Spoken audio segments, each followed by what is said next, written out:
Hi, everybody. Welcome to Christian Homestead. My name is Jared. I got an email from Dana, subject line President Oaks plus building New Jerusalem. So, of course, that caught my attention. I'm all about New Jerusalem and how it's going to play out. In the email, hi, Jared. My most recent video was about giving equal time to the Lord. And then she provides a link and how we have been instructed to increase our time with the Lord. To follow this for every secular podcast, I listen to and consume a church something. My YouTube algorithm has been doing this for me by playing a BYU speech immediately following a podcast. Tonight, it was then Elder Oaks giving a talk entitled Timing on January 29th, 2002. The talk has so many sections that could be given spin-off full-length talks, but I found a section when he referred to building New Jerusalem. I knew you had to see this. Hope it helps the channel. Quotes and direct links are listed below. Dana, faithfully following Jesus Christ. And then she provides the quote. So yeah, we're going to take a look at that. This is Dana's channel. It's titled Dana. The handle is faithfully following Jesus Christ. I'll put a link for this in the description box below, as well as the video that she was referring to. So make sure to subscribe to her. I know this doesn't say subscribe, but I already did. Let me just go back here. See, I'm already subscribed. It's just an update here. So make sure to subscribe to Dana. I think she's going to do a really good job. Before we read the quote, it's been a little while since I've shown the update on the Book of Mormon challenge, but I'm still pushing for this relaunch of the Book of Mormon challenge. Before, we called it the Flood the Earth challenge. The goal was to get to 10,000 copies of the Book of Mormon shared, which we did. It resulted in 53 people being baptized and at least one report of somebody going to the temple for their endowments and to be sealed.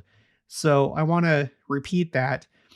And I need to show this a little bit more frequently, because if I don't, then people don't know about it or they forget about it. But we've had a little bit of an update. So we've gone from 30 people participating to 31.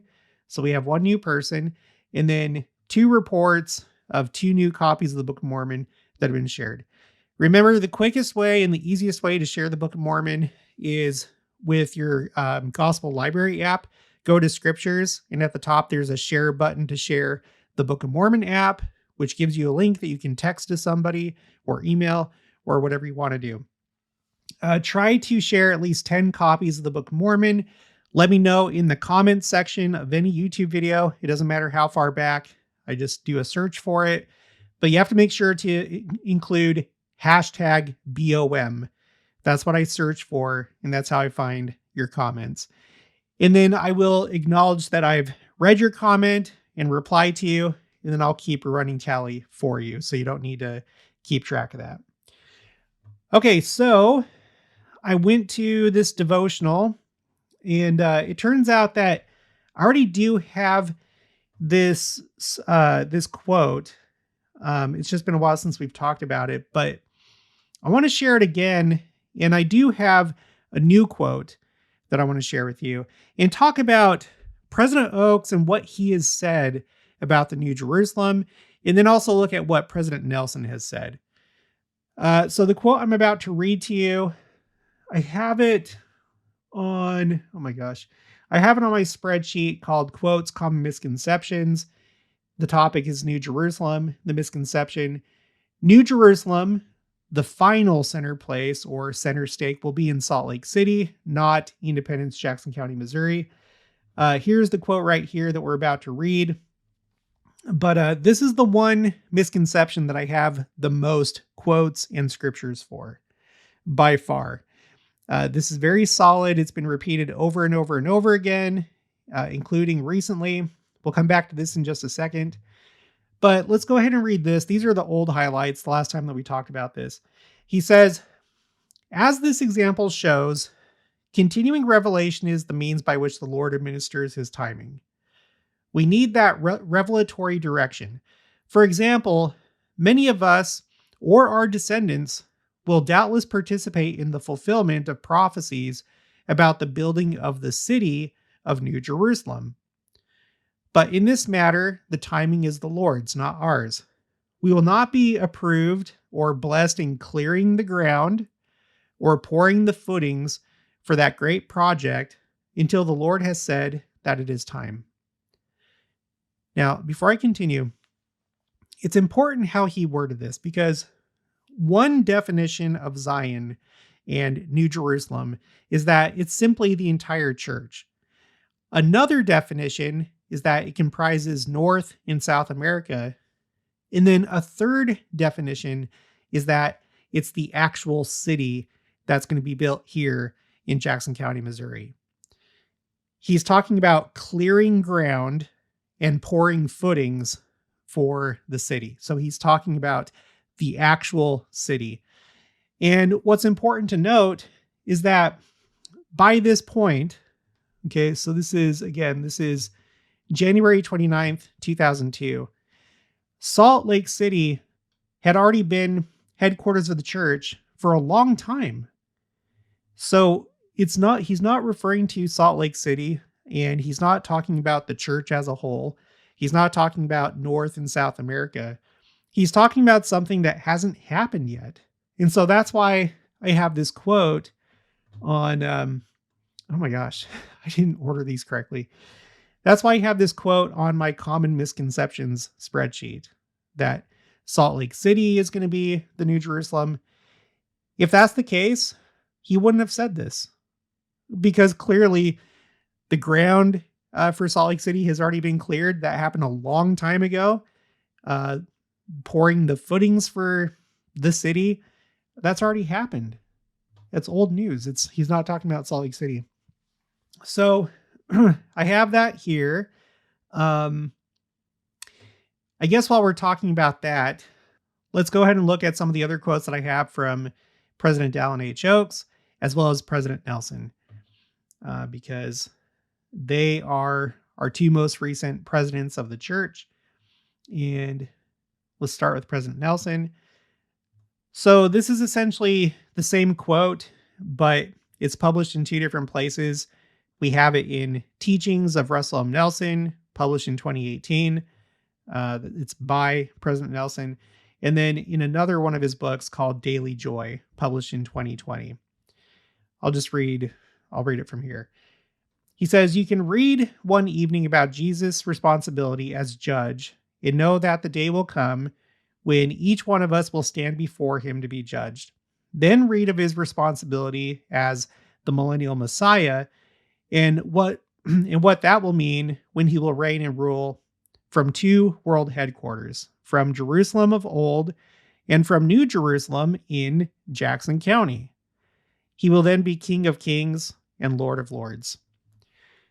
So that's what President Nelson has said about the New Jerusalem. He actually referenced it in his Second Coming talk. In the talk, he didn't specify Jackson County, but when you go to the footnote, it takes you to Doctrine and Covenants, where it talks about Missouri. I'm not going to show that in this video, but he did talk about the concept of the two world headquarters in that talk. And then I have this from President Dallin H. Oaks. At this time, he was first counselor in the first presidency. The October 2024 General Conference. The name of the talk is Following Christ. He said, "The Lord's commandments are of two types: permanent, like the doctrine of Christ, and temporary. Temporary commandments are those necessary for the needs of the Lord's church or the faithful in temporary circumstances, but to be set aside when the need has passed. An example of temporary commandments are the Lord's directions to the early leadership of the church to move the saints from New York to Ohio to Missouri into Illinois, and finally to lead the pioneer exodus to the Intermountain West. Though only temporary, when still in force, these commandments were given to be obeyed." So he's essentially talking about church headquarters, going from New York to Ohio to Missouri to Illinois, and then the Intermountain West. And then he says, though only temporary. It's not going to stay in Salt Lake City. We also have it on the church website. I'm not going to read this, but if you go to the church website, go to Gospel Topics and Questions for Zion, it confirms that the New Jerusalem will be built in Jackson County, Missouri. So that's what new converts or members of the church who've been members for a while, if they're trying to learn about Zion, that's what the church is teaching on the church website. Okay, so that's all that I got for that. And now I want to go to President Oak's book called Life's Lessons Learned. This was published in 2011. This is chapter 31, Looking into the Future, and he talks about the New Jerusalem. He says, and this is the new quote that I don't have on my, or I didn't have on my spreadsheets yet until making this video. Over my adult life, I have learned some disadvantages and some advantages of trying to look into the future. A scriptural caution in the Book of Mormon illustrates a disadvantage of trying to look into the future. The prophet Jacob described a people who despised the words of plainness and sought for things they could not understand. Jacob chapter 4, verse 14. He said this caused them to fall because when persons are looking beyond the mark, God takes away plainness and gives them what they sought, things they cannot understand. I think of this scriptural caution against looking beyond the mark when I receive letters asking about such things as, how should we plan to build up the New Jerusalem? And there it is right there. And then on the next page, he continues, or seeking to know the exact position in the celestial kingdom of a person who has lived a good life but never married, or of a married couple in which the husband is or is not sealed to more than one woman. I don't know the answers to these and many other questions. What I do know is that when we are certain about some gospel principle or future event, when we are uncertain about some gospel principle or future event, it is usually best to act on what we do know and trust in a loving Heavenly Father to give us further knowledge when we really need it. If we seek a firmer understanding and a better practice of the basic principles of the gospel, while trusting in God for the outcome, not seeking to know the details we have not been given, and probably could not understand if we had, we will be given the peace to live with any uncertainties. So again, this is why I do my channel the way that I do. I'm trying to collect everything that has been said.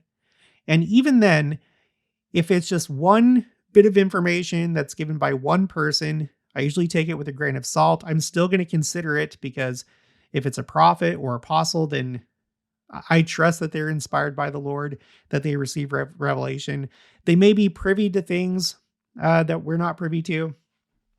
So I take note of it, but I'm really not one to come up with timelines of the future in trying to map out what still has to happen, or when something is going to happen in relation to something else.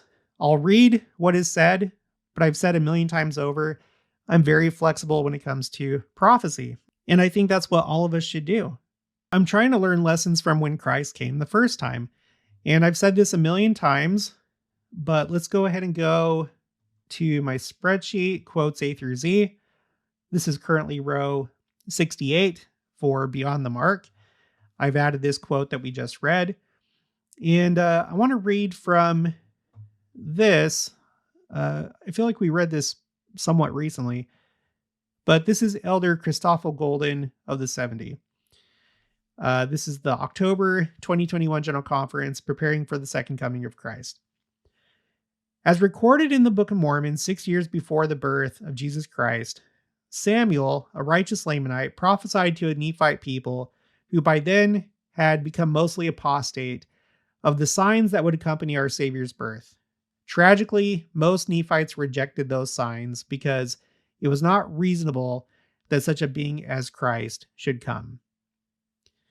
Again, this is a second coming talk, and he's implying that we may make the same mistake in not thinking that the second coming is reasonable, that it's not a real, literal thing, right? But then he says, regrettably, according to the scriptural record, many of the Jews, in like manner, could not accept that a man named Jesus from the little regarded province of Galilee was indeed the long awaited Messiah.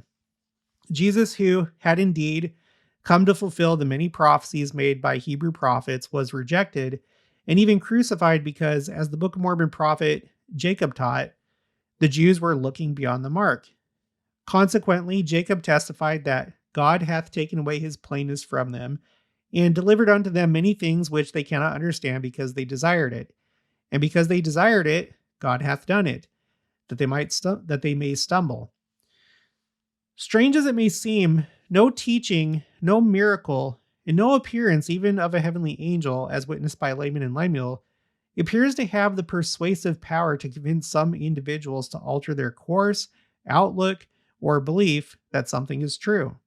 This is especially the case when teachings or miracles do not agree with an individual's preconceived whims, wishes, or ideas. So I feel like he addresses two extremes in attitudes toward the second coming. The one is just people who don't think it's going to happen. They don't really believe in the second coming because it's not reasonable. But then another extreme is people that believe it's going to happen, but they think that they have it all figured out. They're looking into all the details and they're like, well, no, this is supposed to be how, in this case, we would be talking about prophecies. And like I said, we were just talking about timelines. I'm not a big fan of timelines because prophecy may play out in ways that you don't expect. Sometimes it's hard to tell what's literal and what's symbolic. Even if it's literal, you may have a different conception of what is actually going to happen. So I think that we just need to stay flexible. Going back to President Oaks back in 2002, it seems like he's giving an opinion. Maybe it's a well-informed opinion when he says, for example, many of us or our descendants will doubtless participate in the fulfillment of prophecies about the building of the city of New Jerusalem. So he doesn't say anything like, well, we know that none of us are going to participate. Our descendants might, but we couldn't possibly participate because the second coming is so far in the future.